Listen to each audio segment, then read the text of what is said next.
Hello guys, welcome back to the channel. In today's video, I'm going to show you how we can add date and time to our photo on Android mobile phone.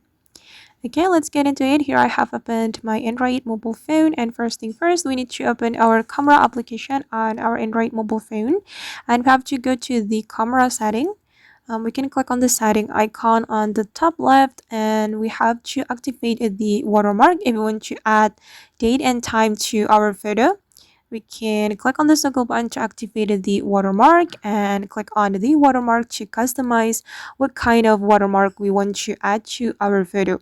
And since we want to add date and time, we have to click on this date and time like this. And for the model name, I'm just going to turn it off. And then once we're done, we just need to go back, and I'm going to try to take a photo with my camera, and let's see the result. Okay, just wait guys. I'm going to check it in my gallery.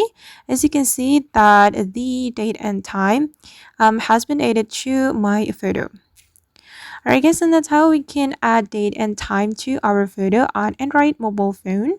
I hope this video will be useful for you. Thank you so much for watching, and if you found this tutorial useful, don't forget to like, comment, share, and also subscribe to this channel. See you in the next video.